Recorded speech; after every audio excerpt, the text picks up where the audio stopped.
Hello survivors, welcome back to another ball pit video. Today I've got a really fun little interesting build for you.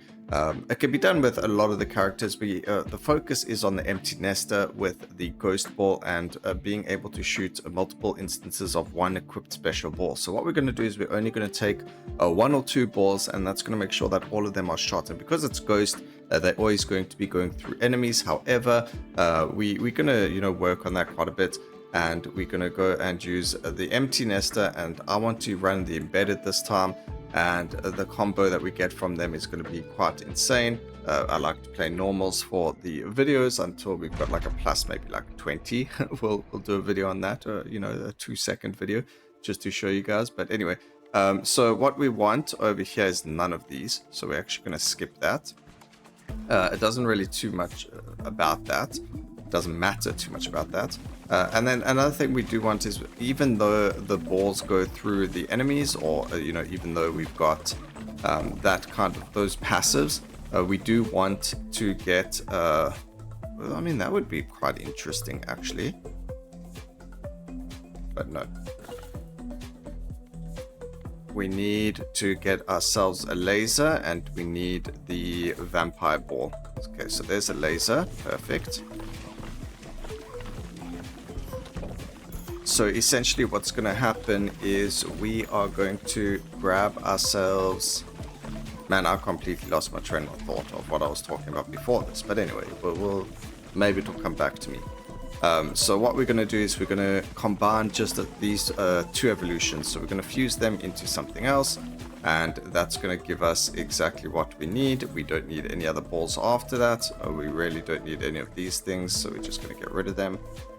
There's the ghostly core. Alright, so the reason we'd go for ghostly core set and the ghost cape, even though we do have a ball that goes through enemies, is what they deal more damage to enemies you go through. So it's kind of like the AoE passive for when you're playing with the AoE balls and things like that. So it just really helps with the amount of damage that you're dealing. Okay, so we got our first fusion, we got the radiation beam. And that's going to make it that we get up to a 30%, up to 50% more damage from all sources in total. So pretty big damage upgrade over there, and that's going to help us quite a lot. So there you go, you can see, and the best thing is it's also a lot of lasers. So it's not just one ball that's causing lasers. We're going to have, depending on the level of our leadership, quite a lot of lasers. So our leadership is level 26, sorry. Which means we've launched 7 balls. I believe you can get to about 30 leadership. It really depends on how lucky you are with the first couple of level ups and what they actually level up for you. But you can get some really good level ups going. Oh man, we're not finding vampire. Alright, there we go. Speak and you shall receive. Okay, so now the only thing we really need to look for is passives. So what we do is we're actually going to go and grab as much gold as possible, so that if we do reroll, it's going to reroll into a passive or something like that. But essentially this is the only ball we're going to be running, and it's going to be a fusion between the Soul Sucker and the Radiant Beam. So let's evolve Soul Sucker now.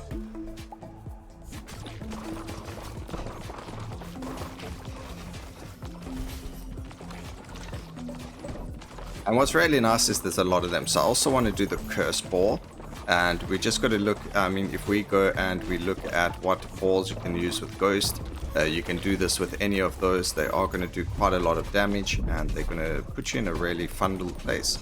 So I just thought this was very fun.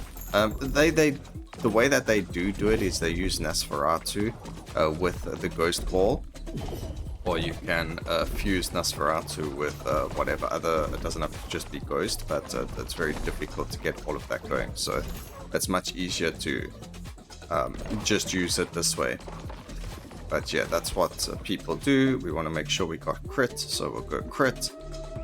Crit at the back. Again, we're just going to make sure that we are using passives. We actually get an evolution over here, so that's fine. We do Reacher's Spear, and we actually get the crit dagger to the side as well.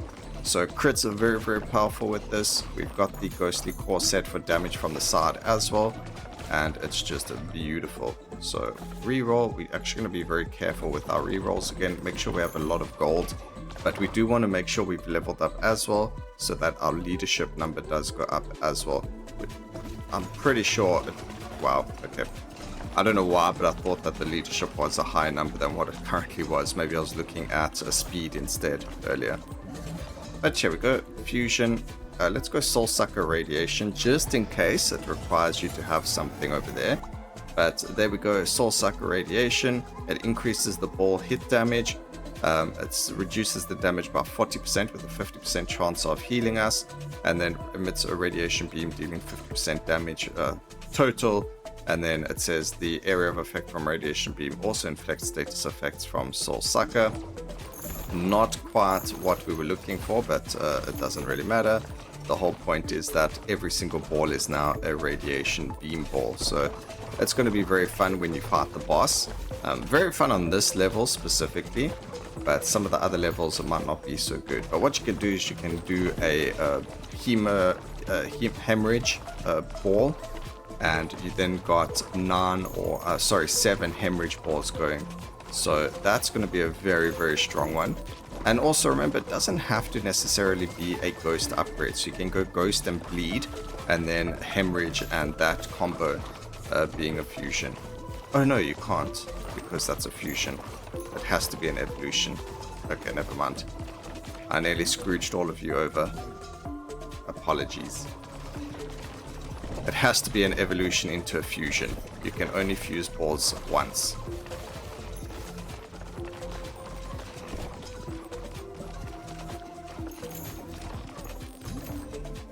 Okay, we've got an evolution here. Crits have 5% chance to instantly kill enemies. That's perfectly fine. And then we can grab the ghost over here. So balls that go through enemies deal 35% bonus damage. So that's really good for us. We've also got that leveled up.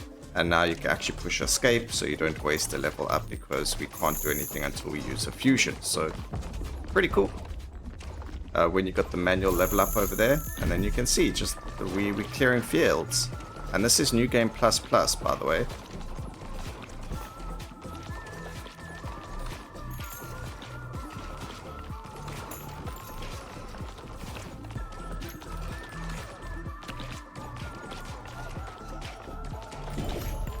And it's just going to be fun when it absolutely melts bosses.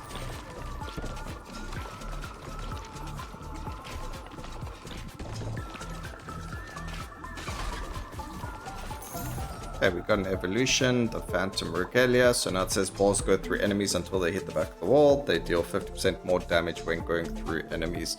So we've got 100% more damage on enemies that are hit, especially if they hit with a radiation beam 5 times. And then we've also got the balls going through enemies, deal more damage to them. So it's just crazy how much extra damage we've got there. Oh man, if only we didn't do this one first, we could have got the...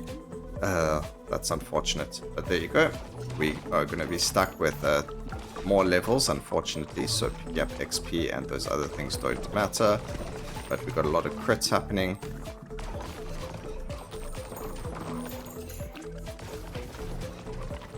Imagine I got the crit dagger first.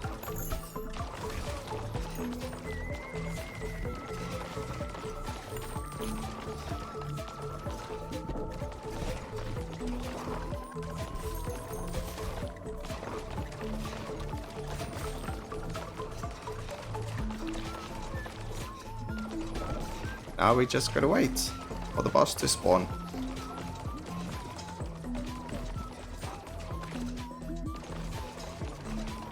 What I like about lasers over something like the Holy Laser is the diagonal shooting. So I prefer a normal laser slash whatever, so whatever it is, in this case it's the Radiant Beam. And the reason for that is because of it going diagonally instead of just up and down. So I don't really like the column row nonsense. I prefer to do it with the diagonals. I feel like it hits more enemies that way, especially when they spread out.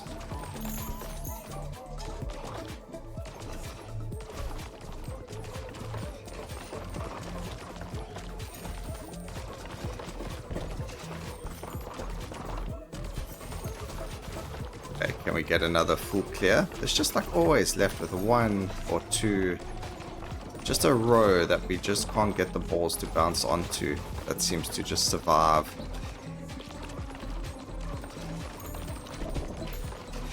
Do you know what might make this even stronger? But see, it doesn't really make it that stronger. But if you use the shield bearer, the thing is you only shoot out 7 balls or 8, depending on the characters you use. But then there's a limit, so you're always stuck to that amount of balls on the screen at any given time. So I have actually done this using the cohabitants, and then I used Spider Queen instead. That is going to be a video coming, because I think it is absolutely phenomenal, the amount of damage that it does, especially with the baby balls doing that amount of damage, considering that you don't actually shoot baby balls. So it's quite a funny one doing it. But again, I wouldn't say the meta, but what a lot of people have been doing is they've been doing it using what's the word? They've been using Nosferatu, but I really don't like getting Nosferatu. It's just such a pain to get it, and it's difficult, and I don't like it. But there you go, boss absolutely melts, even though we got no baby balls, because we pushed through all of them, and we got the lasers doing more damage. We've got the ghost cape making us do more damage. It's just crazy. And there you go. Done and dusted. 10 minutes on a 15-minute run. It would have been nice if the leadership got increased there by the empty nester, but unfortunately it doesn't. And there you have it. So 12k damage. It was the only ball, so that's not the highest, but I mean, it was destroying things really quickly. We got quite a lot of damage over here. I mean, 2 mil from the regalia, and yeah, that's quite crazy, and even nearly 1 million just from the crit instantly defeating things. So I hope you guys enjoyed this. Let me know what combos you've been using besides for Nosferatu. I've still got a couple coming in the future, so keep your eyes out. And yeah, hope you enjoyed it. Please remember to like, comment, and subscribe for more videos like this in the future. And always remember, keep safe, survivors. Until next time, cheers.